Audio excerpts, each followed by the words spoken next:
வணக்கம். ஜனநாயகன் திரைப்படத்தினுடைய ரிலீஸ் தள்ளி போனது எதிர்பாராத ஒன்று எனவும், எனக்கு போட்டியில் எப்போதும் உடன்பாடு இல்லை என நடிகர் சிவகார்த்திகேயன் செய்தியாளர் சந்திப்பில் தெரிவித்திருக்கின்றார்.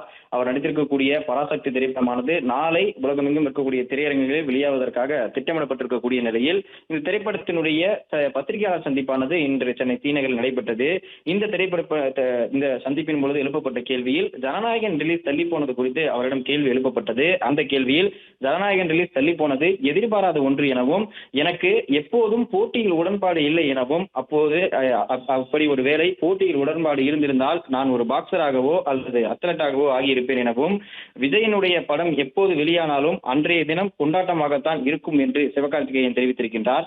அதே போன்று ஜனநாயகன் சென்சார் பிரச்சனை நீதிமன்றத்தில் இருப்பதால் அது குறித்து கருத்து தெரிவிக்க கூடாது எனவும், ஆனால் பராசக்தி தணிக்கைக்கு சென்ற போது எதிர்பாராத இடங்களில் கற்றுக் கொடுத்தார்கள் என்று அவர் தெரிவித்திருக்கிறார். அதாவது படக்குழு எதிர்பாராத இடங்களில் எல்லாம் சென்சார் காட்சிகள் கற்றுக் கொடுத்திருக்கிறார்கள் என்று அவர் தெரிவித்திருந்தார். அதே போன்று தணிக்கையின் போது என்ன நடக்கும் என்பதை யூகிக்க முடியாது எனவும், படம் பார்க்கும் உறுப்பினர்களை பொறுத்து அந்த கருத்துக்களானது மாறுபடும் எனவும், அவர்கள் இந்த கருத்தை தான் ஏற்றுக்கொள்வார்கள் என்றும் கூற முடியாது எனவும், அதனால் இது போன்ற சிக்கல்களை தீர்ப்பதற்காக படத்தை 2 மாதங்களுக்கு முன்பாகவே தணிக்கைக்கு அனுப்பது மிகவும் நல்ல விஷயமாக இருக்கும் எனவும், அதை தயாரிப்பாளர்கள் மற்றும் படக்குழு தரப்பில் உறுதி செய்யப்பட வேண்டும் எனவும் சிவகார்த்திகேயன் இந்த சந்திப்பில் தெரிவித்திருக்கின்றார்.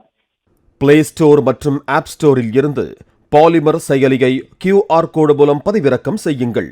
செய்திகளை உடனுக்குடன் பெறுங்கள்.